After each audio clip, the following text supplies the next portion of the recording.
All right, 10 minutes. I got a lot to cover in 10 minutes. So my name is Demian Hardman-Saldana. I'm with the County Department of Conservation and Development. I work in our sustainability group with Jody London, who's been doing some talking with some questions and stuff. And my role with the county is really I'm that kind of the policy lead on energy efficiency programs, energy policy stuff on the built environment, whether that's building decarbonization. Well, in this case it is. So with that, I'll move forward.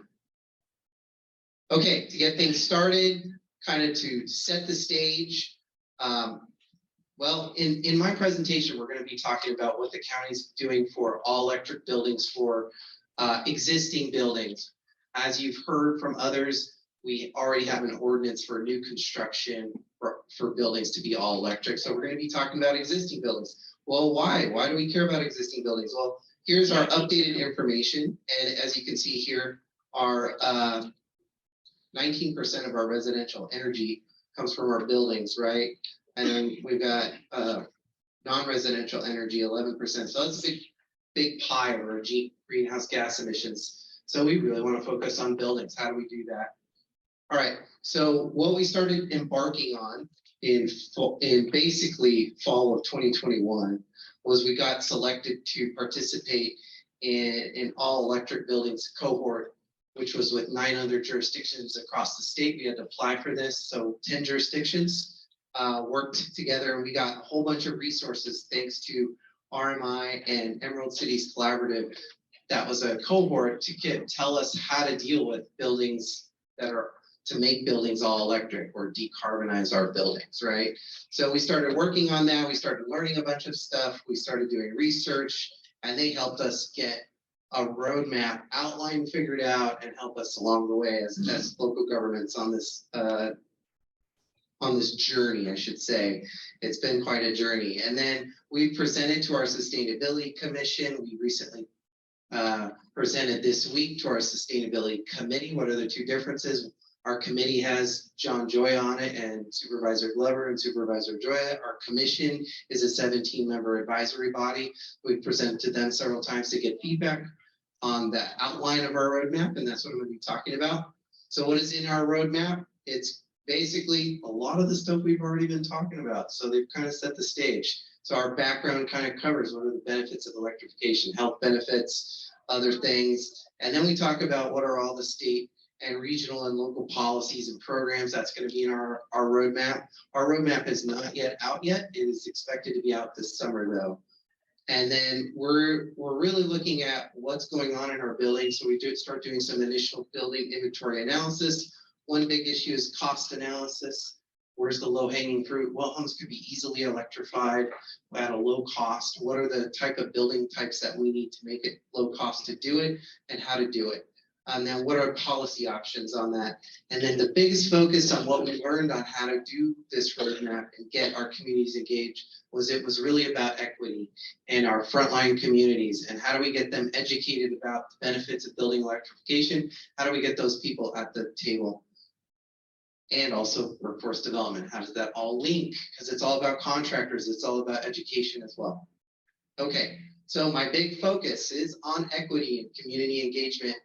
And there's going to be a big section in our roadmap that talks about that.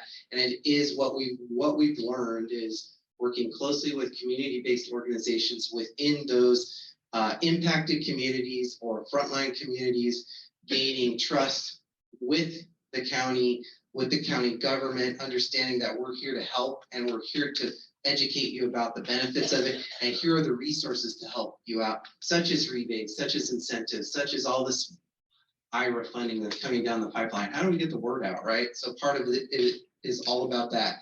And so we're going to be working really hard at trying to figure out how to do this for our county, for those particular communities. And this is kind of the start to doing all of that. So funding our roadmap. All right, so our roadmap, all the work that's been put in it so far is we're very lucky to have gotten sales tax funding through what we call Measure X funding, and the Board of Supervisors allocated $500,000 a year for our sustainability group, which has made it used to be just me and Jody.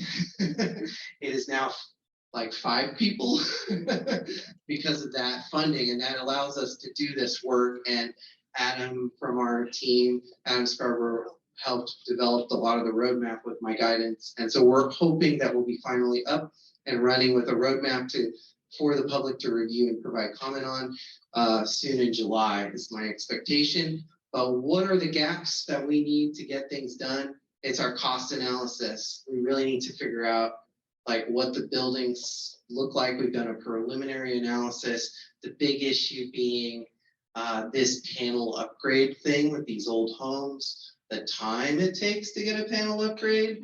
PG&E's told me like 18 months right now is the holdup. And that's because they've diverted all their resources to fighting fires. And so that same staff that was dealing with that was doing panel upgrades is now dealing with fires and vegetation management. So we as the county, as part of the roadmap, need to get involved in the policy and helping push the envelope on PG&E, address grid reliability issues. Those are some of the issues that come up when we talk about this kind of stuff. The misnomers about gas, I need my gas stove because if my power goes out. Well, what are the strategies on how to address that? So we need to figure out cost analysis. We need to figure out what our building stock looks like. We need to figure out what homes have what types of ampage of build, what's their ampage for each of their homes and where the resources are. The other thing is getting rid of our gas infrastructure, working closely with PG&E to figure out exactly where our gas infrastructure is and figuring out how to take parts of the communities that we can to turn off the gas in those communities where it makes sense to do so. So we're going to be working with PG&E on a non-disclosure agreement to get access to those where those gas lines are, and then figure out a strategy to address that. Those are kind of my thoughts in terms of how we're going to move forward. And then we need to do that community outreach strategy on equity. We are looking for partners for funding. So all those discussions that came up earlier today, if you have my contact information, please email me. I want to establish relationships with all the community-based organizations. We do have quite a robust list of all our CBA partners, but I want to know which ones are actively wanting to engage with us, because we do want to partner with you and figure out a way. Do we need to provide stipends for community-based organizations to be at the table to provide feedback and how to move forward with this? With that, that's the end of my presentation, and thank you for your time. No questions. No questions. Give them a minute to grab your contact info. Yeah, I'll leave that there for contact info.